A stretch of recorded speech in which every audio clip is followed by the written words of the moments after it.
Hello everybody, this video is going to show you how to use the zero product property.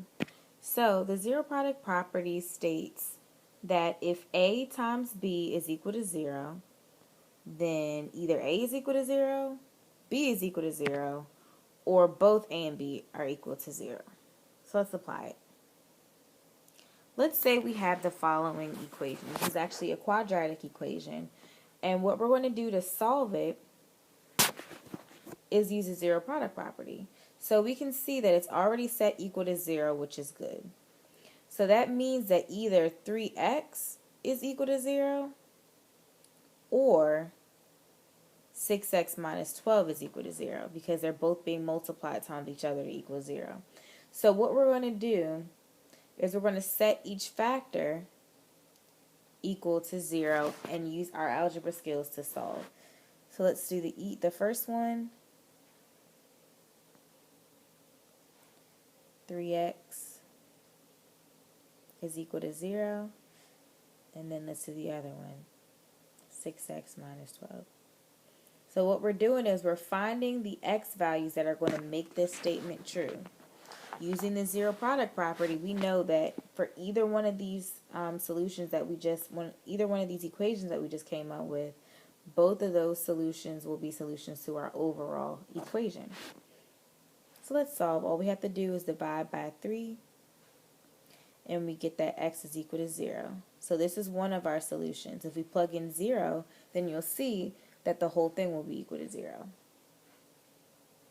Next one, we have to add 12 to both sides, and then you get 6x is equal to 12. Last thing to do is to divide by 6 on both sides, and you get that x is equal to 2. So that was really easy. So our solutions are x is equal to 0 and x is equal to 2. Now, just in case you don't believe me, what I'm going to do is I'm going to plug them back into the equation. So I'm going to clear my board.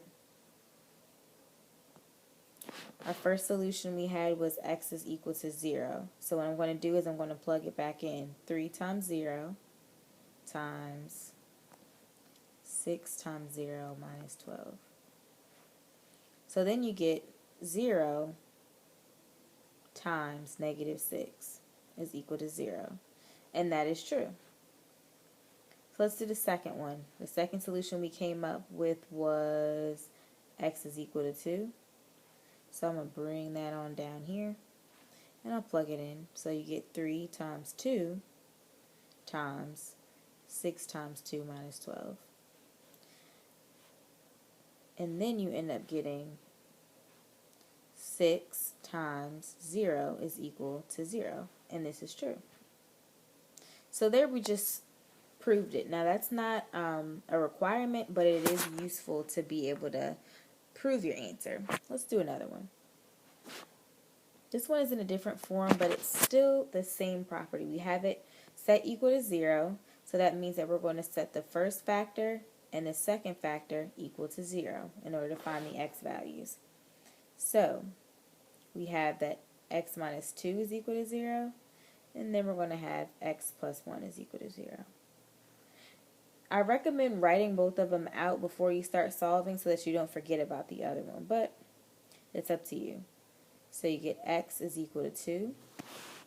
Got that by adding 2 on both sides, and this time I'll subtract 2, doing the opposite. Subtract 1, and then you get x is equal to negative 1. So these are our two solutions. Another way that you can write your solution set would be to write x is equal to negative 1 and 2. It's important that you use the weird squiggly lines instead of parentheses. Next one, pretty much the same. Don't let that 3 throw you off. You're just multiplying it times the top. So since 3 can never equal to 0, we're not going to set that equal to 0. We're just going to worry about the factors with x in it. Okay, so we get x plus 6 is equal to 0, and then we get x minus 1 is equal to 0. So of course I'll subtract 6 on both sides, and I get x is equal to negative 6. For this one, I'll add 1 on both sides, and I get x is equal to 1. So these are my solutions, or I could write it this way. You generally want to put them in order.